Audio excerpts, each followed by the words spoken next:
गरीब दूध वाला। किशोर एक गरीब दूध वाला था जो राधेपुर नाम के एक गांव में रहता था। उसके घर में उसकी पत्नी और उसके माता पिता रहते थे। किशोर के बच्चे नहीं थे। उनके शादी को 10 साल हो चुके थे, लेकिन अब तक उसे बाप बनने का सुख नहीं मिला था। इस बात पर उसके और उसके माता पिता के बीच रोज कहा सुनी होती रहती थी। किशोर के माता पिता चाहते थे कि किशोर दूसरी शादी कर ले, लेकिन किशोर इस बात के लिए बिल्कुल राजी नहीं था। उसकी पत्नी राधा बहुत सीधी सादी थी। किशोर राधा को बहुत प्यार करता था। वो राधा को बहुत अच्छे से रखता था, लेकिन उसके माँ बाप को ये पसंद नहीं था। राधा की सास उसे दिन रात ताना देती थी, लेकिन राधा कभी कोई शिकायत नहीं करती थी। वो दिन रात उनकी सेवा में लगी रहती थी। किशोर दूध बेचने का काम करता था। उसने एक गाय रखी थी और एक भैंस भी थी, जो कि अभी छोटी थी। वो अभी दूध नहीं देती थी। किशोर अपने जानवरों का पूरा ख्याल रखता था। किशोर खेती का भी काम करता था। एक दिन की बात है, किशोर अपनी गौशाला में काम कर रहा था। तभी पास के ही शहर से 2 लोग किशोर से मिलने आते हैं और कहते हैं, अरे ओ भाई सुनो, तुम्हारा नाम किशोर है क्या? हाँ जी, मेरा नाम किशोर है। देखो, अगले कुछ दिनों में हमारे घर पर शादी है। हमें दूध चाहिए, क्या तुम हमें दूध दे सकते हो? पर मैं तो बहुत गरीब हूँ, मेरे पास तो केवल एक गाय है। मैं कैसे इतना दूध दे पाऊंगा?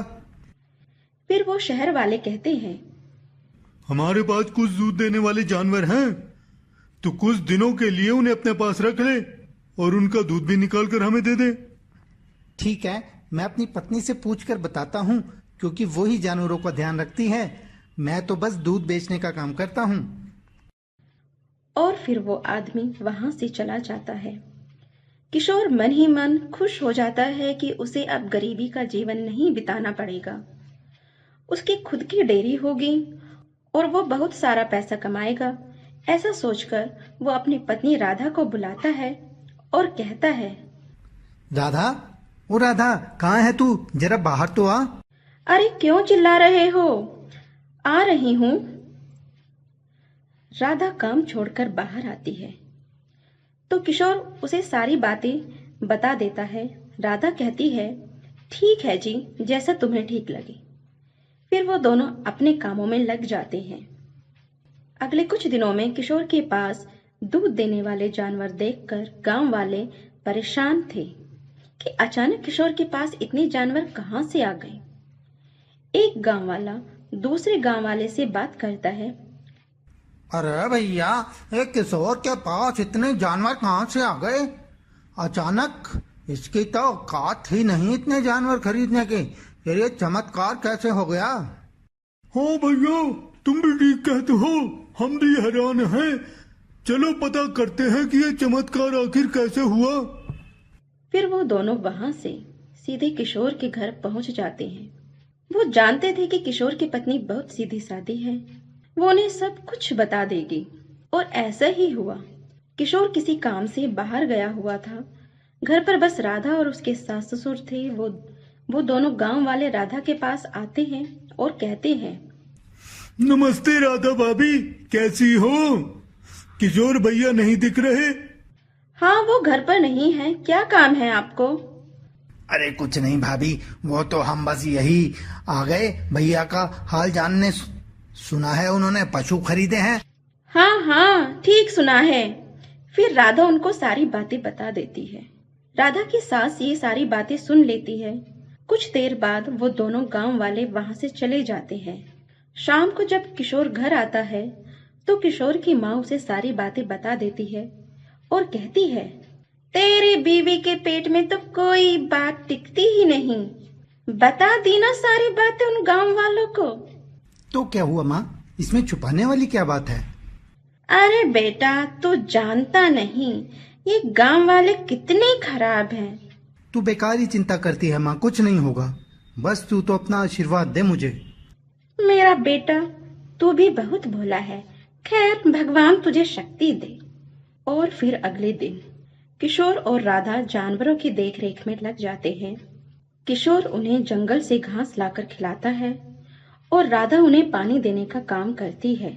कुछ दिनों बाद किशोर दूध लेकर शहर की ओर चल पड़ता है और शहर जाकर वो दूध से भरा बर्तन उन लोगों को देता है और वहां से चला जाता है। अगले कुछ दिनों तक किशोर खूब सारा दूध निकालकर अपने माँ बाप को भी देता था पीने के लिए और शहर भी देकर आता था। धीरे धीरे उसके पास पैसे भी आने लगे थे। किशोर और उसकी पत्नी राधा बहुत खुश थे। फिर अचानक एक दिन जब किशोर दूध लेकर शहर जा रहा था तो उसके रास्ते में एक आदमी जमीन पर पड़ा था। किशोर अपनी साइकिल से नीचे उतरकर देखता है। इतने में कुछ लोग चुपके से आते हैं और उसके पीछे से उसके दूध में बहुत सारा पानी मिलाकर वहां से चले जाते हैं। किशोर उतरकर उस आदमी को रास्ते के किनारे बैठाकर उसे थोड़ा सा दूध देकर वहां से चला जाता है। फिर कुछ देर बाद वो शहर पहुंच जाता है और दूध देता है और वापस गांव लौट आता है। घर आकर वह बहुत थक जाता है और सो जाता है। अगले ही दिन शहर से वही दो आदमी आते हैं। वो दोनों बहुत गुस्से में लग रहे थे। वो किशोर के घर आकर जोर जोर से किशोर को आवाज देने लगते हैं। अरे किशोर के बच्चे, कहाँ है तू? बाहर निकल। तुम गरीबों की यही दिक्कत है, जरा से पैसे के आ जाते हैं तुम लोग बेईमानी पर उतर जाते हो।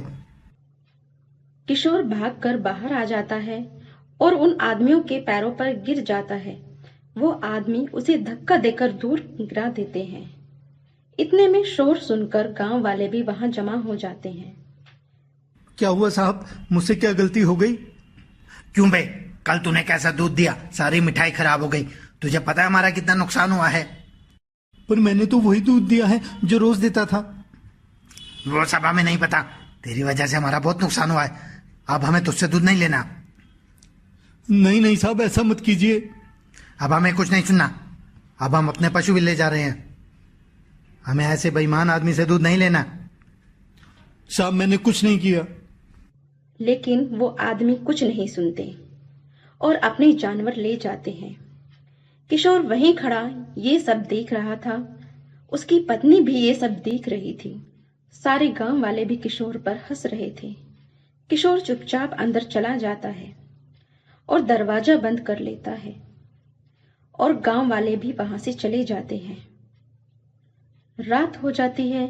राधा किशोर के लिए खाना लेकर आती है पर किशोर मना कर देता है। वो बहुत दुखी था। राधा कहती है, सुनो जी, सब ठीक हो जाएगा। मुझे तो लगता है किसी गांव वाले ने ये शरारत की होगी। हमें इस बात का पता लगाना होगा। हाँ, मुझे भी लगता है। माँ ने पहले मुझे समझाया था कि गांव वाले हम जैसे गरीब लोगों की कामयाबी से जलते हैं। जरूर किसी गांव वाले ने ही ये सब किया होगा। फिर वो दोनों सो जाते हैं। अगले दिन किशोर और राधा अपने अपने कामों में लगे थे। अंदर से किशोर की माँ आती है और कहती है, तू दुखी मत हो बेटा, सब ठीक हो जाएगा।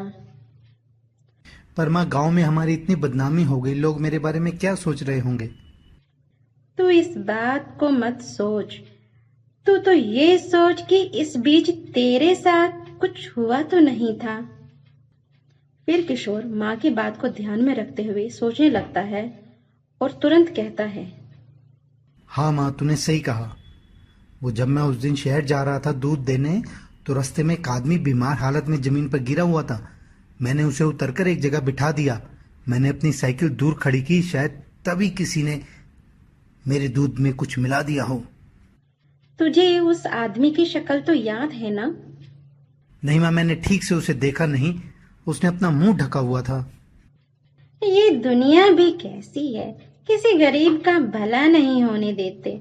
बुरा हो उन लोगों का जिसने ये सब किया। और फिर कुछ दिनों बाद वो लोग ये सब बातें भूल जाते हैं। एक दिन राधा किशोर से कहती है कि वो माँ बनने वाली है। किशोर का तो जैसे खुशी से ठिकाना ही नहीं रहा। किशोर के माँ बाप भी ये सुनकर बहुत खुश होते हैं। किशोर की माँ ने जैसे ही ये बात सुनी तो उसने राधा को गले से लगा लिया। आज से पहले उसने राधा के साथ कभी अच्छे से बात भी नहीं की थी, लेकिन आज ये सब देखकर किशोर भी बहुत खुश हुआ। और फिर कुछ महीनों बाद उनके घर में एक बच्चे का जन्म होता है। अब तो जो भैंस छोटी थी वो भी बड़ी हो गई थी और दूध देने लगी थी। किशोर फिर से दूध बेचने का काम करने लगा था। पूरे गांव में केवल किशोर के यहाँ से ही शुद्ध और ताजा दूध मिलता था। गांव वाले भी अब किशोर से नहीं जुड़ते थे, क्योंकि किशोर ने कभी किसी गांव वाले को कुछ नहीं कहा, जबकि वो जानता था कि किसी गांव वाले ने ही उसके साथ ऐसा किया था। अब सब ठीक हो गया था।